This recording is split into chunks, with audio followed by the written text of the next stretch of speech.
hermanos, por diversas razones, yo tomé la decisión de cambiar mi plan de predicación en la mañana. Y les pido por favor que vayan conmigo al Evangelio de Lucas. Lucas capítulo 14. Lucas capítulo 14, y vamos a leer a partir del versículo 15. Dice así la palabra de Dios.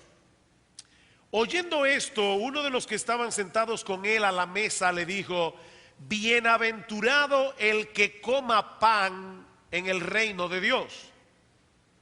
Entonces Jesús le dijo: un hombre hizo una gran cena y convidó a muchos. Y a la hora de la cena envió a su siervo a decir a los convidados: venid, que ya todo está preparado. En aquellos días primero se enviaba un siervo que invitaba al banquete: el sábado tal, en la casa del Señor tal, habrá una cena y usted está formalmente invitado. Pero el sábado en la mañana, el día del banquete, los siervos eran enviados de nuevo a recordar la invitación. Y eso es lo que está pasando aquí. Y a la hora de la cena envió a su siervo a decir a los convidados: venid, que ya todo está preparado. Y todos a una comenzaron a excusarse. El primero dijo: he comprado una hacienda y necesito ir a verla, te ruego que me excuses. Otro dijo: he comprado 5 yuntas de bueyes y voy a probarlos, te ruego que me excuses. Y otro dijo: acabo de casarme y por lo tanto no puedo ir. Vuelto el siervo hizo saber estas cosas a su señor, y entonces, enojado, el padre de familia dijo a sus siervos: ve pronto por las plazas y las calles de la ciudad y trae acá a los pobres, los mancos. El texto griego, y esto es muy importante, dice los lisiados, los cojos y los ciegos. Y dijo el siervo: Señor, se ha hecho como mandaste y aún hay lugar. Dijo el Señor al siervo: ve por los caminos y por los vallados y fuérzalos a entrar para que se llene mi casa, porque os digo que ninguno de aquellos hombres que fueron convidados gustará mi cena. ¿Qué tenemos aquí? Tenemos una parábola. ¿Y qué es una parábola? Bueno, la palabra parábola viene del griego para, que significa lado de, volé, que significa echar. Es algo que se coloca detrás de otra cosa para compararla.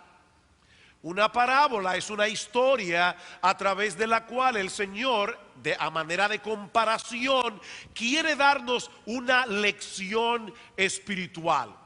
Ahora, yo quiero advertirle algo a los miembros de Iglesia Bíblica del Señor Jesucristo y a todos los cristianos que están aquí, porque fácilmente nosotros podemos escuchar esta parábola y pensar: ay, qué bueno, el pastor va a traer hoy un mensaje evangelístico. Bueno, si lo que tú quieres decir es que yo voy a estar predicando el evangelio, tienes razón, pero este mensaje es para ti, así como para todas las personas que están aquí. Pero por favor, no se desintonicen. Este es un mensaje del evangelio para ti, como para todos los que están aquí. ¿Cuál es la enseñanza o la historia que Cristo nos relata aquí? Bueno, que un hombre que evidentemente era rico, porque dice que hizo una gran cena y que invitó a muchos. Últimamente, cada vez que se lee una invitación a bodas, se dice: hermanos, aquellos que recibieron la invitación son los que pueden ir a la recepción. Y ustedes entienden, las cosas no están como para hacer una recepción muy grande, porque una recepción grande cuesta dinero. Así que evidentemente este hombre era rico, hizo una gran cena e invitó a muchas personas. Ahora, también era un hombre bueno. Él quería que la gente participara de su cena. Él quería que más y más personas pudieran beneficiarse del banquete. Pero cuando llegó el día de la cena y los siervos comenzaron a avisar a los convidados que ya la cena estaba preparada, todos comenzaron a presentar excusas. Y el dueño de la casa, el amo, el hombre que había preparado la cena, enojado, le dijo a sus siervos: vayan a las plazas, a las calles de la ciudad, para que traigan a otro grupo de personas a participar de su cena. Y aquellos que fueron originalmente invitados no tendrán ese privilegio. Eso es básicamente la historia. Ahora, ¿qué nosotros podemos aprender de esta historia? Yo quisiera traer a vuestras mentes y corazones, mostrarles tres cosas que yo veo aquí en este pasaje. Y la primera es la naturaleza del reino que Cristo vino a ofrecer. Noten que en el versículo 15, cuando Cristo viene hablando en el pasaje anterior acerca del reino, alguien le dice: bienaventurado el que coma pan en el reino de Dios. Así que definitivamente Cristo está hablando aquí de su reino. Y Él nos presenta a través de esta parábola, a través de esta historia, cuál es la naturaleza de su reino. Y hay al menos dos ideas aquí que vienen de inmediato a nuestras mentes por el hecho de que Cristo compare su reino con un banquete, que es la palabra original que aparece aquí, un banquete. La primera idea que viene a nosotros es la de una celebración gozosa. La figura de un banquete nos habla de una celebración, nos habla de una celebración y de gozo.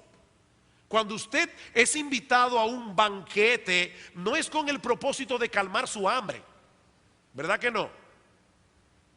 Ese tipo de celebraciones, ese tipo de banquetes nos habla de gozo, nos habla de fiesta. Allí se comparte alegremente con los demás invitados. Las comidas que se sirven suelen ser muy deliciosas. Bueno, hermanos, esa es la imagen que Cristo quiere poner en nuestras mentes al pensar en el reino de Dios. Un banquete, una fiesta, una celebración. El salmista David lo describe de esta manera: cuán preciosa, oh Dios, es tu misericordia. Por eso los hijos de los hombres se amparan bajo la sombra de tus alas. Y escuchen otra vez la idea del banquete: serán completamente saciados de la grosura de tu casa. Tú los abrevarás con el torrente de tus delicias. No un chorrito, el torrente de tus delicias, porque contigo está el manantial de la vida, en tu luz veremos la luz. Mi hermano, ¿cómo tú te imaginas la vida en el cielo? ¿Cómo tú te imaginas la vida en el reino de Dios? Por eso es que este hombre que dio inicio a la parábola, o dio pie a la parábola, dice: bienaventurado el que coma pan en el reino de Dios. Bienaventurado el que pueda participar de esa fiesta. En otro lugar el Señor compara el reino de Dios con una fiesta de bodas. En Mateo 25, en la parábola de los talentos, dos veces Cristo se refiere al reino como el gozo de tu Señor. Wow, qué hermosa frase. Entra en el gozo de tu Señor. El reino de Dios es un lugar de gozo, es un lugar de alegría. Dice Cristo: yo he venido para que tengan vida y para que la tengan en abundancia. Si yo sé que hay cristianos que parece que están medio vivos o medio muertos, no sé exactamente cómo describirlos, pero no es por culpa del cristianismo, es por culpa de su cristianismo, porque ellos no están disfrutando a Cristo y la salvación que hay en Cristo como deberían hacerlo. Muchas personas no pueden imaginarse el reino de los cielos como un lugar lleno de gozo y de alegría. No pueden. Y por eso mismo la idea de ir al cielo no les apela, para nada. Como hemos dicho otras veces, hay personas que se imaginan el cielo como un culto interminable, en el que tenemos que estar sentados quietecitos por los siglos de los siglos. Bueno, honestamente yo no estoy muy seguro de que yo quisiera estar en un sitio así. Quizá en cuerpo glorificado, pero no es la idea que yo tengo del cielo. Mis hermanos, esa no es la imagen que la Biblia nos da del cielo. El cielo será una fiesta. Será un lugar donde el gozo y la alegría no tendrán fin. Y yo creo que por eso es que necesitamos un cuerpo glorificado. ¿A usted no le ha pasado que ha estado en una situación donde hay tanta felicidad que después le duele la cabeza? A mí me ha pasado. Este cuerpo no aguanta eso. No aguanta tanta felicidad, no aguanta tanto gozo. De hecho, a mí me pasa que si me río mucho me duele hasta la mandíbula.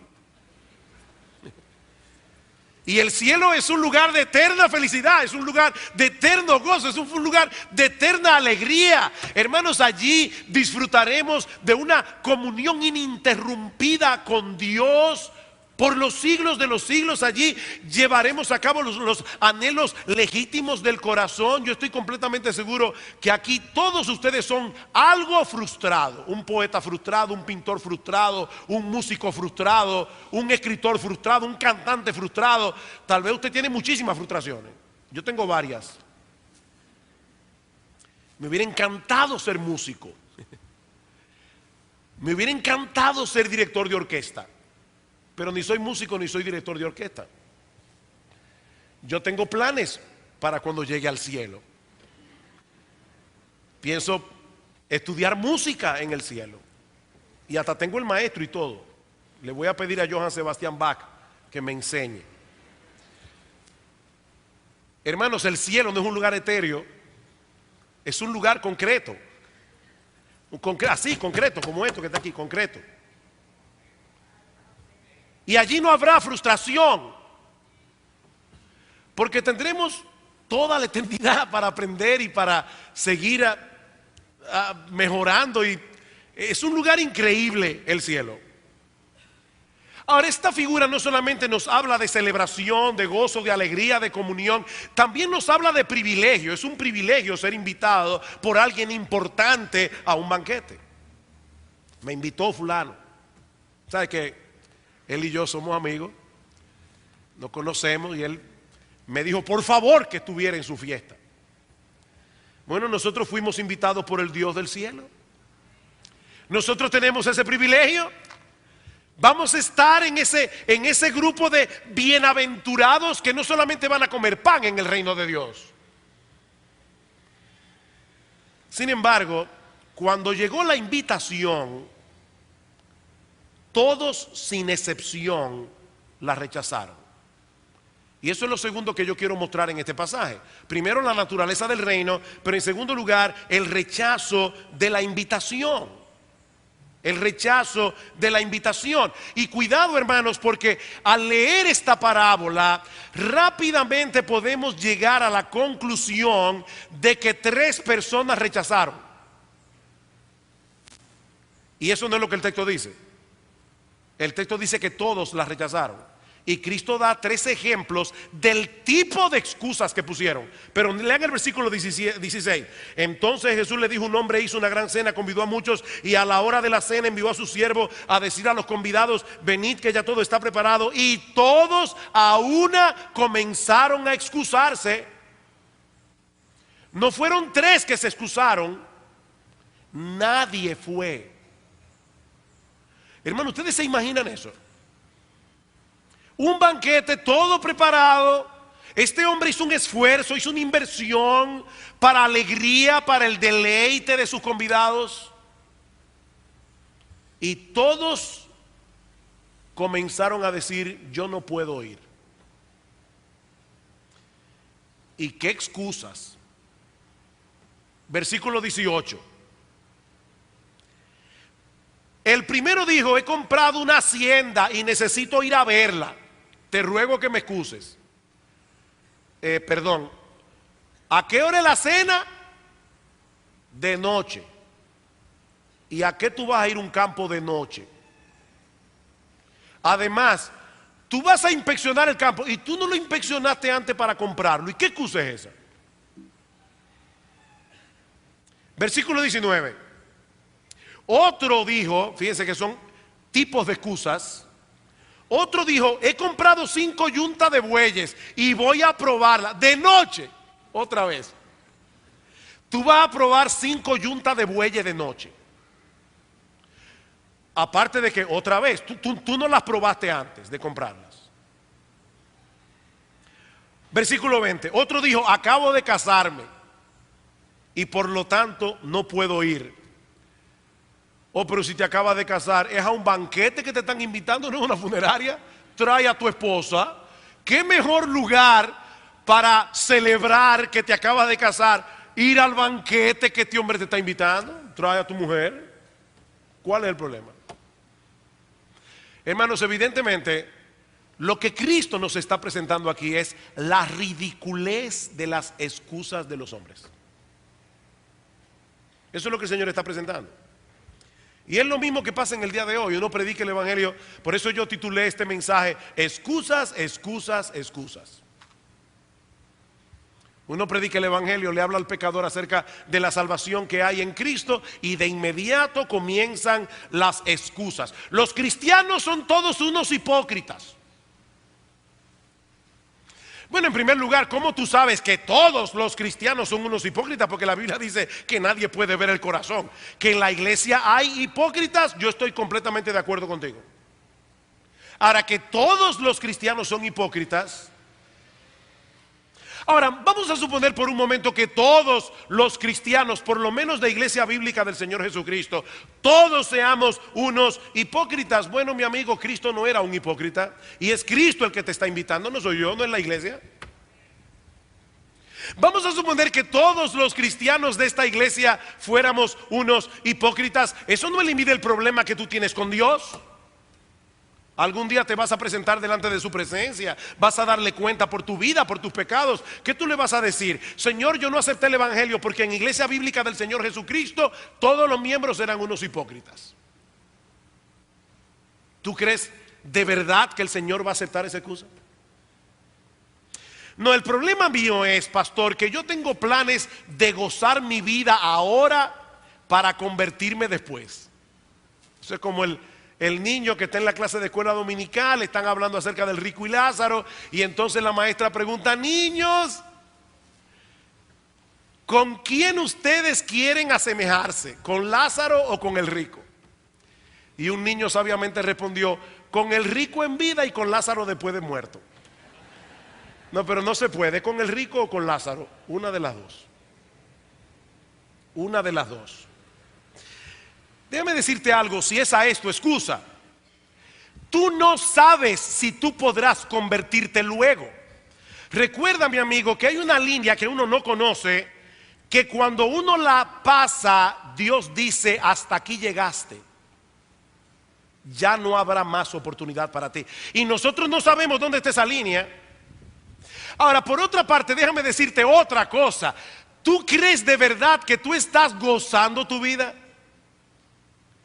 No, tú estás en una cárcel, engañado, hipnotizado, y te están haciendo creer que tú estás en un resort para tenerte atrapado allí hasta que ya no haya esperanza para ti. No, nadie puede disfrutar la vida sin Cristo. Eso es imposible. Pastor, mire que a mí me da temor de que si yo me convierto, mis amigos se alejarán de mí. Bueno, si tus amigos se alejan de ti, entonces no eran tus amigos. No eran tan buenos después de todo. Pero por otra parte, ¿qué sucederá cuando tengas que enfrentar la justicia de Dios? Porque tus amigos no van a estar allí para ayudarte. Por eso es que Cristo dice en Mateo capítulo 10, versículo 28: no le teman a los que pueden matar el cuerpo, mas el alma no pueden matar. Temed más bien a aquel que puede destruir tu cuerpo y tu alma en el infierno. Y en Apocalipsis capítulo 21, versículo 8, hablando del infierno, dice: mas los cobardes e incrédulos, los abominables y homicidas, los fornicarios y hechiceros, los idólatras y todos los mentirosos tendrán su parte en el lago que arde con fuego y azufre, que es la muerte segunda. Y los primeros de la lista son los cobardes e incrédulos. Pastor, ¿y si yo no soy uno de los elegidos? Wow, qué teológica la excusa. Esta es la mejor excusa de todas. Pastor, mire, tal vez yo no soy de los escogidos. El problema es que nadie sabrá si es uno de los escogidos hasta que venga Cristo. Y lo segundo es que Cristo mismo dice que nadie que venga a Él será rechazado. Así que tú no tienes que saber primero si fuiste elegido para venir, porque Cristo mismo te está diciendo: ven, que cuando vengas no serás rechazado. Nadie va a saber si fue elegido o no hasta que venga y se arrepienta y se convierta y entre por la puerta estrecha de la salvación. Y entonces del otro lado verá un letrero que dice: tú fuiste escogido desde antes de la fundación del mundo. Pero tienes que entrar y la puerta está abierta. Créeme que cuando vayas a la puerta estrecha, nadie va a estar con una lista diciendo: no, tu nombre no está aquí, lo lamento mucho. El que a mí viene, yo no lo echo fuera. Cristo hizo esa promesa. Además de que todos tienen la obligación de venir. Pablo dijo en su discurso de Atenas, Hechos 17:30, ahora Dios manda a todos los hombres en todo lugar que se arrepientan. De manera que ninguna excusa es aceptable delante del Señor. Esa es la enseñanza de esta parábola. Versículo 21. Vuelto el siervo, hizo saber estas cosas a su señor, y entonces enojado el padre de familia. Enojado, él no aceptó la excusa. En el día del juicio, todos los que se excusaron verán cuán grande fue su error cuando se encuentren fuera del banquete. En Mateo capítulo 22, versículo 13, dice: allí será el lloro y el crujir de dientes. O sea, el problema aquí no es simplemente: bueno, está bien, no participo del banquete. No, es que no participar del banquete significa ser condenado en el infierno. No hay otra opción. No hay más lugares. ¿Es el banquete o el infierno? El banquete o el infierno. Pero la historia no concluye allí. Y yo espero, mis hermanos, yo les pido al Señor de corazón que envíe su Espíritu Santo para que los cristianos que están en este lugar, en esta parte de la historia, no armen un desorden, pero tengan deseo de brincar de sus sillas. ¿Ok? Versículo 21. Vuelto el siervo, hizo saber estas cosas a su señor. Entonces, enojado, el padre de familia dijo a su siervo: ve pronto por las plazas y las calles de la ciudad y trae a los pobres, a los lisiados, a los cojos, a los ciegos. Y dijo el siervo: Señor, se ha hecho como mandaste y aún al lugar. Dijo el Señor al siervo: ve por los caminos y por los vallados y fuérzalos a entrar para que se llene mi casa. Hermanos, noten algo importante. Los siervos no fueron enviados a invitar otras personas. No sé si se dieron cuenta en el pasaje. Ellos fueron enviados a traerlos. Dice en el versículo 21: ve pronto por las calles, etcétera, y trae acá a los cojos, a los lisiados, a los pobres, a los ciegos. Tráelos. Y cuando el siervo le dice: Señor, todavía hay lugar, fuérzalos a entrar. Fuérzalos a entrar. De hecho, mis hermanos, ninguna de las personas que estos siervos trajo al banquete podían venir por sí mismas. Los pobres. En aquella cultura, un pobre nunca se sentiría bienvenido en la casa de un hombre rico. Más aún, probablemente no iba a tomar en serio la invitación porque no se lo iba a creer. Y los demás, los lisiados, no podían caminar. Los cojos, los ciegos, ¿cómo llegaron al banquete? ¿Cómo llegaron al banquete?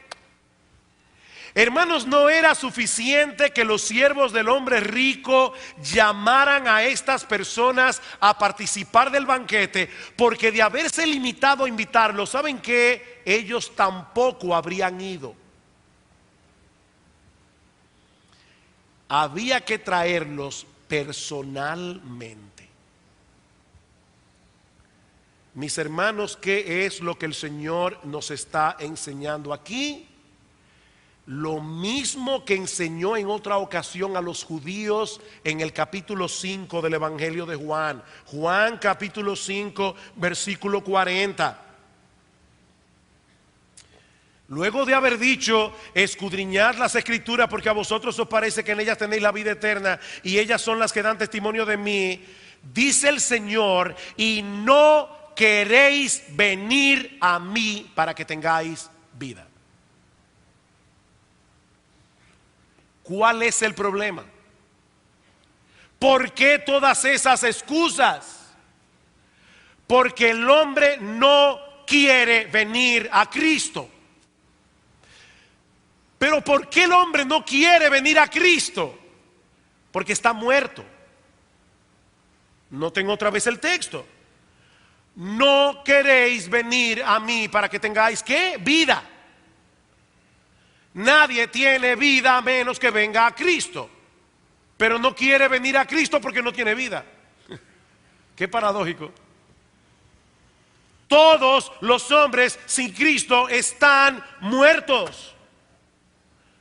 El Señor fue muy claro en el huerto del Edén cuando le dijo a Adán y Eva: de todo árbol del huerto podrás comer, mas del árbol de la ciencia del bien y del mal no comerás, porque el día que de él comieres ciertamente morirás. Y el texto hebreo dice: muriendo morirás. ¿Murieron físicamente Adán y Eva ese día? No, pero murieron en varios sentidos. En primer lugar, murieron legalmente. Murieron legalmente en el mismo instante en que Adán y Eva comieron del fruto prohibido. En ese mismo momento fueron condenados a muerte, con una sentencia pendiente. Aquí en este país no hay condena de muerte, lamentablemente, no hay pena capital. Pero saben que en esos países donde hay pena capital, cuando una persona ya es condenada por un juez, inmediatamente se pronuncia la sentencia. Ese individuo es un muerto en vida. Él no puede votar, él no puede heredar, él no puede firmar ningún papel legal. Ante los ojos del Estado ya él está muerto. Y lo que la Biblia dice es que el pecador ya está muerto. El pecador ya tiene una sentencia de muerte sobre él. Por eso es que dice en Juan capítulo 3, versículo 18: el que en él cree no es condenado, pero el que no cree ya ha sido condenado, porque no ha creído en el nombre del unigénito Hijo de Dios. No es que va a ser condenado, es que ya ha sido condenado. Así que el pecador está muerto legalmente delante de Dios, no tiene derechos. Es una persona que está físicamente viva, pero esperando su sentencia. Pero en segundo lugar, el hombre también está muerto espiritualmente. Espiritualmente, en el momento que Adán y Eva pecaron, su mente, su voluntad, sus afectos quedaron imposibilitados de tornarse a Dios naturalmente. El hombre natural, 1 Corintios capítulo 2 versículo 14, no recibe las cosas que son del Espíritu de Dios, no las puede entender. El hombre por sí mismo no se va a inclinar hacia Dios.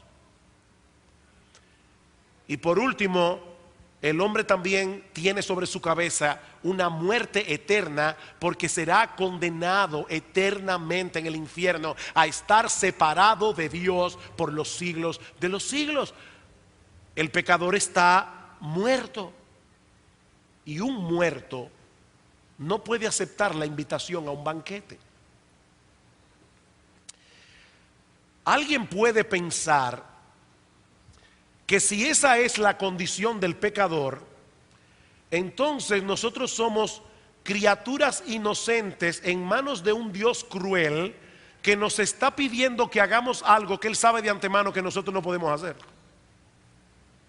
Eso es lo que parece, ¿verdad? Oye, pero qué Dios más cruel. O sea, Dios le está diciendo al pecador: vengan y disfruten del banquete, cuando Él sabe de antemano que Él está en el cementerio hablándole a un grupo de muertos que no pueden aceptar su invitación. ¿Y qué Dios es ese? Lo que pasa es que la impotencia de la que estamos hablando aquí es una impotencia muy particular. Yo lo he dicho otras veces, si yo le pido a un niño de 5 años que salte una verja de 2 metros, o de lo contrario yo lo voy a castigar severamente, yo estaría siendo cruel, porque ese niño no tiene la capacidad física de dar ese salto. Eso es cruel. Pero ese no es el tipo de impotencia de la que estamos hablando aquí. Déjeme ilustrárselo de esta manera. Imagínense, lo que voy a decir es cruel, que tú le dices a una madre que tiene a su niño de 5 meses cargado en el brazo: apuñala a tu hijo, métele un puñal en el corazón, mátalo. Esa madre te va a decir: yo no puedo hacer eso, ¿verdad que sí? Que tú no puedes hacer eso. Claro que tú puedes. Mira, el cuerpo del niño es muy débil todavía. Tú tienes la fuerza física para apuñalearlo. Y créeme, el niño no se va a defender. Claro que tú puedes apuñalearlo. ¿Qué te va a decir la madre? No, yo no puedo. Ella físicamente puede, pero no puede. Este es otro tipo de impotencia, ¿verdad que sí? Es una impotencia moral. Esa es la impotencia del pecador. No es una impotencia física. Es la impotencia del individuo que me odia con todas las fuerzas de su corazón. Un individuo que quiere verme muerto, y yo voy a su casa y le digo: por favor, me estoy muriendo de hambre, dame un plato de comida. Y él me dice: yo no te lo puedo dar porque te odio con cada fibra de mi ser. Es otro tipo de impotencia. La razón por la que el pecador no quiere venir a Cristo es una impotencia moral que lo hace más culpable. Es porque él no quiere a Dios. Es porque él quiere seguir en su pecado. Es porque él no ama a Jesús. De manera que si alguien va a aceptar la invitación del banquete, Dios tiene que hacer algo primero. Dios tiene que cambiar su naturaleza. Dios tiene que tornar su voluntad. Por eso es que dice en Filipenses capítulo 2, versículos 12 al 13, que Dios es el que en vosotros produce el querer como el hacer por su buena voluntad. Dios tiene que hacer algo primero. Dios no nos fuerza desde afuera para que entremos en su banquete. Dios nos transforma desde dentro, cambiando nuestra naturaleza, libertándonos de la esclavitud del pecado. Pero ¿saben para qué? Para hacernos más libres. ¿Quién es más libre? ¿Un adicto a las drogas o alguien que ha sido librado de su adicción? ¿Quién es más libre? Bueno, lo que hace Dios es que nos libra de nuestra adicción al pecado. Y cuando Dios hace esa obra interna en la naturaleza, el pecador libremente acepta a Cristo y acepta la invitación. Es de esa manera que nosotros somos llevados al banquete. Por eso más adelante en Juan capítulo 6 dice en el versículo 44: ninguno puede venir a mí si el Padre que me envió no le trajere. Ninguno, hermano, puede venir a mí. Esta es la parábola, esta es la explicación. Permítanme traer ahora 2 aplicaciones. A los creyentes que están aquí, hermanos, nosotros no somos mejores que nadie. Nosotros éramos esos pobres, lisiados, cojos, ciegos, que de ninguna manera hubiésemos podido participar del banquete. Pero Dios, en su bondad, en su amor, en su misericordia, sabiendo de antemano que ninguno de nosotros iba a querer, sabiendo de antemano que todos nosotros lo íbamos a odiar, sabiendo de antemano que todos nosotros íbamos a poner excusas para participar en el banquete, Dios, en su amor y en su misericordia, desde antes de la fundación del mundo, escogió por nombre a un grupo inmenso de personas de todo pueblo, de toda tribu, de toda lengua, de toda nación, y entre esos nombres estaba el tuyo. ¡Wow! O sea, Dios en la eternidad, Dios dijo: yo quiero que Sugel Michelén sea salvo. Señor, ¿y por qué si Sugel Michelén es tan depravado, es tan pecador, es tan indigno como cualquier otra persona? Por el puro afecto de mi voluntad. Yo tendré misericordia del que yo tenga misericordia y me compadeceré del que yo me compadezca. Así que no depende del que quiere ni del que corre, sino de Dios que tiene misericordia. Ese pasaje de Romanos 9 es increíble. Pablo está discutiendo con un antagonista imaginario y Pablo dice: y me dirás, ¿hay injusticia en Dios? Injusticia. ¿Y quién está hablando de justicia aquí? Cuando tratamos el tema de la salvación, no es de justicia que estamos hablando, es de misericordia. Hermanos, a veces nosotros nos imaginamos la humanidad como un grupo de personas que tuvo un accidente. Venían dos autobuses, chocaron en una intersección, están todos graves, y vino un médico que tiene la pericia y tiene el tiempo para salvarle la vida a todos. Y dijo: no, pero mira, yo voy a salvar a este y a este no, a este y a este no. Él se pone a jugar con una margarita. Me quiere, no me quiere, me quiere, no me quiere. Yo voy a salvar a lo más bonito. Este bien, salvo. A este lo voy a dejar muy feo, que se muera. Pero eso no fue lo que hizo Dios. Dios no llegó a la escena de un accidente. Dios llegó a un tribunal donde se estaba juzgando a un grupo de asesinos en serie. Todos eran culpables y Dios, de pura gracia, por misericordia, dijo: voy a salvar a este y a este y a este, y yo mismo voy a cumplir la condena que ellos merecen. Y Pablo dice: justicia, misericordia, misericordia. Hermanos, nosotros estábamos lisiados, ciegos, cojos. Hubo que llevarnos cargados a Cristo, porque de lo contrario no habríamos ido. Por eso yo le decía al principio que yo le oraba al Señor que todos los cristianos que estamos aquí salgamos de este lugar de verdad lleno de pasión por el Señor. ¿Y qué respuesta nosotros podemos darle a un amor así? Me encanta como lo dice Isaac Watts: cuán solemne y dulce aquel lugar donde mora Cristo el Señor. Solemne y dulce. Allí de sus manjares Él despliega lo mejor. Banquete rico, el corazón admirado clama así: ¿por qué, Señor? ¿Por qué será que me invitaste a mí? ¿Por qué me hiciste oír tu voz y entrar y ver tu bondad? Pues miles de hambre mueren ya rehusando tu verdad. Y aquí está la estrofa que me encanta de este himno: pues el mismo amor que el manjar sirvió, dulcemente a entrar me llevó. Si no, en mi pecado aún habría estado yo. ¡Qué amor! Miren, mis hermanos, el amor, para que sea amor, tiene que ser incondicional. El amor que es condicional dejó de ser amor para convertirse en un negocio.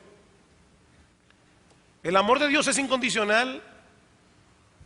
Él dijo: yo te voy a amar aunque yo sé que tú no me vas a amar, pero te voy a amar lo suficiente como para hacer que tu corazón me ame. Voy a cambiar tu naturaleza para que me escojas libremente. Te voy a librar de la adicción del pecado para que vengas al banquete. Mira, mi hermano, yo no sé por lo que tú estás pasando en este momento, pero a nosotros al final nos espera un banquete. Y nosotros podemos desde ahora comenzar a disfrutar de ese banquete por la fe. Ahora, si tú estás aquí sin Cristo, nosotros hemos visto ya que el pecador es culpable por no querer venir. Es una impotencia culpable. Pero esa no es toda la historia. Noten una vez más el texto de Juan 5:40. No queréis venir a mí para que tengáis vida. Todo aquel que viene a Cristo vivirá. Yo sé que esto parece una contradicción. El pecador no quiere ni puede venir porque está muerto, pero aún así se le invita a venir para que tenga vida. ¿Cómo es eso? Muy simple. Digo, simple de decir, simple no es. Hermanos, déjenme hacerles una pregunta. Cuando Lázaro estaba en su tumba, ¿Lázaro podía escuchar la voz de Jesús? No, él estaba muerto. Pero la voz de Jesús es una voz poderosa. Y cuando Jesús dijo, Lázaro, ven fuera, su voz le dio vida y la capacidad de salir. Bueno, mi amigo, si tú estás aquí en esta mañana y te estás exponiendo al evangelio que yo estoy predicando imperfectamente, así como lo estoy predicando, la voz de Cristo se escucha a través del evangelio. Y esa voz de Cristo hace vivir a los muertos. Esa voz de Cristo hace vivir a los muertos. De manera que si tú estás allí sentado y tú sabes que eres pecador y tú sabes que Cristo ofrece un banquete y tú sabes que Él murió en la cruz del Calvario para hacer posible que tú puedas participar de ese banquete, tú no tienes que averiguar si tú fuiste escogido desde antes de la fundación del mundo. Ven a Cristo. Ven a Cristo. Cristo te está llamando hoy al arrepentimiento. Ven a Cristo. Ven a Cristo, tendrás vida. Cristo no te va a desechar porque Él no miente. Y Él dice, yo estoy llamando a todos al arrepentimiento y no voy a echar fuera a ninguno que toque a mi puerta. Ven a Cristo. Hay un viejo refrán que dice, desde que se inventaron las excusas, nadie queda mal. Ese refrán no se aplica aquí. Porque tú no vas a poder inventar ninguna excusa y en el día del juicio quedar bien. Ven a Cristo. Ven a Cristo. Pecador, ven a Cristo. Ven a Cristo hoy. Ven a Cristo ahora. Allí donde estás sentado, pídele a Cristo que te perdone. Pídele a Cristo que transforme tu corazón. Pídele a Cristo que tenga misericordia de ti. Pídele a Cristo. El que a mí viene, yo no lo echo fuera.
Shadows where silence breaks, the echoes of lost dreams awake.